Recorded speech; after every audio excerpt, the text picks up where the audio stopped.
What reasons does this boy have? Even when he falls, he still stands up. He doesn't forget his mission and continues moving forward. During the Spanish Civil War, a German army unit invaded a village. They turned the once lively wedding scene into a dead silence. Officer Lucas accidentally choked while drinking. The simple villagers couldn't help but burst into laughter. In the next moment, Lucas ordered to open fire, along with the distinctive roar of the machine gun. The simple villagers, they all fell in a pool of blood, but Lucas was still unsatisfied. He immediately put on a gas mask. He took out the gas bomb he carried with, and threw it into the center of the banquet. Strangely, the smoke rising from the scene was blue, as if it concealed some unspeakable secret. The male protagonist Lloyd is a lawyer. He was sentenced to execution for defying the judge in court. At the critical moment, General Uncle arrived just in time, and saved Lloyd from the barrel of a gun. However, this was only temporary safety. He wanted to overturn the charges against him. Lloyd needed to carry out a secret mission. He needed to deliver a confidential letter to Alarax in the 6th district. What's embarrassing about Lloyd was that he didn't know how to drive.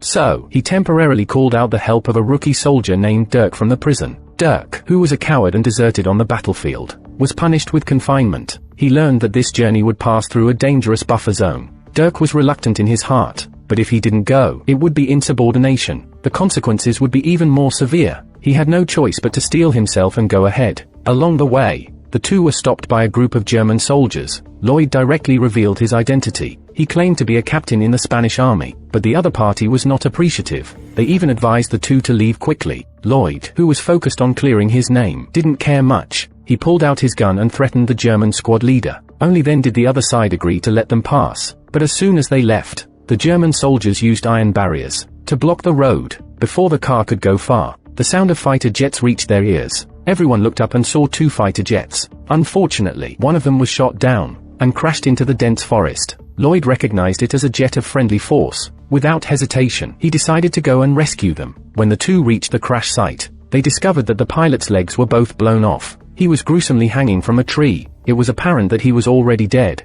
As for the plane he flew, it was already a wreck. However, there was some strange blue powder on the wreckage. The emblem on the wreckage. It was identical to the one on a gas bomb. Just then, a group of Soviet Red Army soldiers suddenly appeared. Although Lloyd and the others were not German soldiers, Spain had a close relationship with Germany at that time, so the Soviet soldiers viewed them with hostility. Later on, Susan found a secret letter on Lloyd during a search. The Soviet Red Army leader, Ivan, opened it. He had a bewildered expression on his face. The letter stated that courage was the key to victory. Lloyd claimed to have no idea what it meant. Originally, the Soviet soldiers intended to kill both of them, but with Lloyd's persuasive words, he successfully saved himself and Dirk from danger, just as everyone was preparing to take them back to the base. A US journalist who had infiltrated the Soviet Red Army, before everyone left, insisted on taking a picture of the corpse hanging from the tree. Unexpectedly, the corpse suddenly lifted its head, and transformed into a zombie in an instant. The zombie grabbed the American journalist and bit him to death. Just at that moment,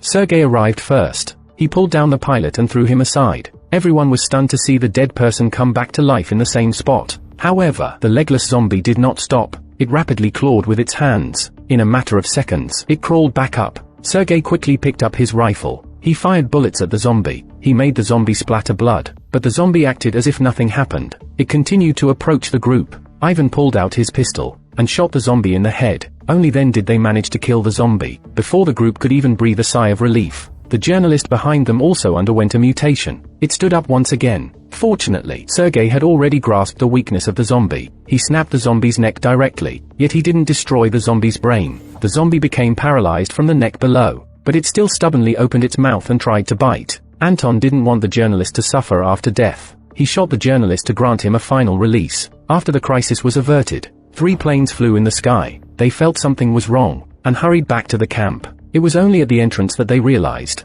the camp was the target of the aircraft bombing. The sudden bombing killed all the staff members who stayed behind. Despite their desperate shouts, they didn't hear a single response. The camp was filled with corpses. Strangely, there was also a lot of blue powder here. Just when everyone was puzzled, the corpses that were supposed to be dead suddenly turned into zombies. A young Soviet Red Army soldier who was still unaware of the situation saw his father among the group of corpses. He actually walked past without even turning his head. As a result, he immediately became a tragedy. The group of people started shooting at the restless horde of zombies. However, there were simply too many zombies. They fought while retreating. They finally reached the riverside and boarded a small boat. Ivan told everyone, There is a secret shelter nearby. It not only has food but also weapons. Everyone can go there and wait for support. But they didn't expect that as soon as they landed, they encountered a female zombie. When a soldier with a gun shot down the female zombie, his gunshot attracted even more zombies. Facing the surging wave of zombies, Sergei, responsible for firepower output,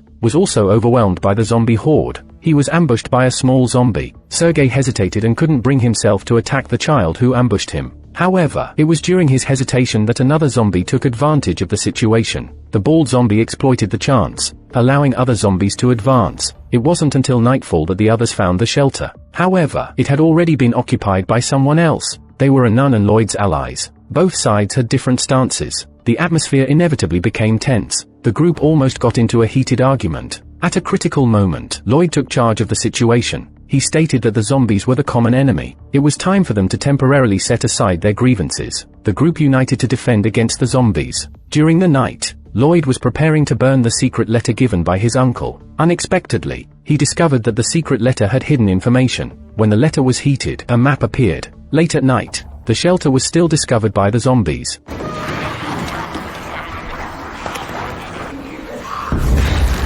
Fortunately, everyone was safe and unharmed. The group proceeded cautiously in the dark. As a result, they discovered this area, which had already been fenced off by the German army with iron fences. The fences were also electrified. Any zombies attempting to enter would be electrocuted. The group learned from their previous painful lesson, and they had no intention of using firearms. However, they unexpectedly encountered the zombified Sergei. The group couldn't bear to see him like that. They still had to put him to rest with a gunshot. Now their path was blocked. Where should the group go next? Just as everyone was pondering, Lloyd suddenly had a brilliant idea. He learned from the map on the secret letter that they were currently in the center of the combat zone. What caught everyone's attention was, a place on the map was deliberately marked. This indicated that there must be something there. Instead of waiting, they decided to go there and investigate. Perhaps they could find a new way out. Only when the group arrived did they realize that it was the same place where Lucas massacred the village at the beginning of the story. They entered the church. It had been transformed into a laboratory. Here, they discovered the only survivor of the entire village, the bride. It turned out that during the incident, the groom had shielded the bride with his body, taking all the bullets. The bride had only been shot in the leg. From her, the group learned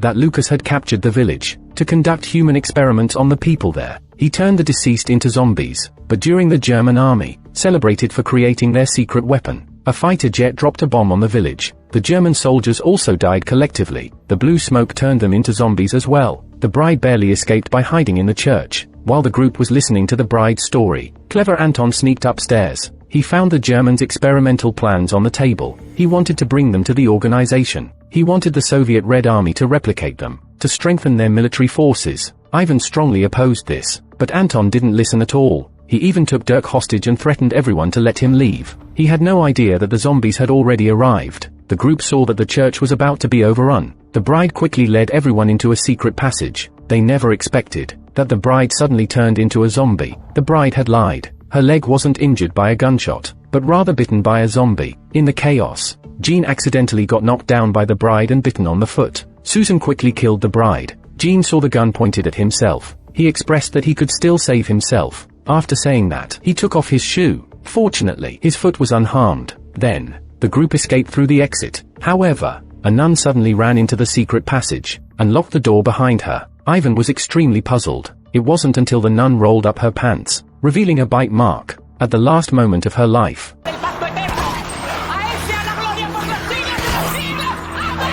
Lloyd told everyone that in the village, the church, and the attacked camp, he discovered a pattern. All these places were left with blue smoke. There were clear German markings on the wreckage of the planes. All of this was likely not a coincidence. It was someone manipulating things behind the scenes. If they took the risk to explore the German headquarters, they might find a cure to eliminate the zombie virus. With a mindset of giving it a try, everyone reached a consensus. They were prepared to go and investigate the German base. Clever Dirk, from somewhere unknown to them, arrived in a large truck. Now the group had transportation. Inside the vehicle, Lloyd and Ivan focused on discussing plans. They didn't notice at all that Dirk's arm had been bitten by a zombie long ago. After daybreak, the group finally arrived near the German headquarters. Lloyd went alone to negotiate. To Lloyd's surprise, he not only saw Lucas here but also his uncle. It turned out that the Germans had received intelligence and knew every move of Lloyd and the others. His uncle urged him to enter the camp quickly, because they were about to open fire on Ivan and the others. The artillery fire is merciless, yet Lloyd would not abandon his comrades. He left without looking back. Lucas was about to shoot, but was stopped in time by his uncle, while this action made Lucas furious and ashamed. Just as they returned to the camp,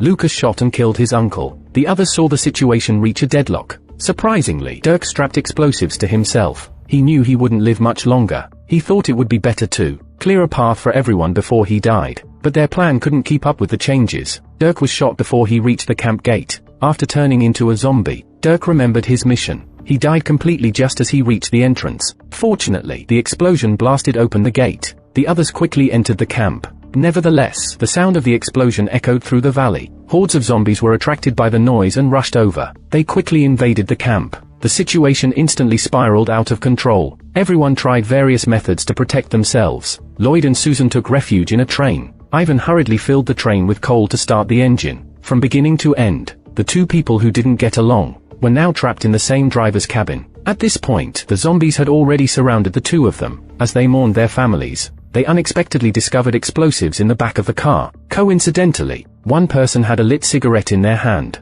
and the other had explosives. Instead of being bitten and turned into walking corpses by the zombies, they chose to die in a spectacular way. And so, the two of them ignited the explosives. On Lloyd's side, he and Susan found a laboratory on the train. Lucas, sitting there, had just injected himself with a dose of medication. He told the two of them that although he created the zombies, he had not invented a cure. The medication in his hands only delayed the process of turning into a zombie. After Lucas finished speaking, he was about to turn into a zombie as well. As a result, Susan shot him dead. Just then, Lloyd was suddenly attacked by a zombie behind the curtain. Unfortunately, he was bitten on the arm. To prevent the virus from spreading further, she severed Lloyd's bitten arm with a knife. In the end of the story, Lloyd and Susan boarded the train and safely left the camp. Lloyd returned to his hometown. Although the two had already experienced hardships together, their differing stances led to their regretful separation. In the end, they parted ways with regret. The movie ends here. This is a very common zombie film nowadays. Although the whole movie is not outstanding, if you understand the history of that period in Spain, this film is still a decent dark comedy. If you enjoy my channel, please give me a subscription.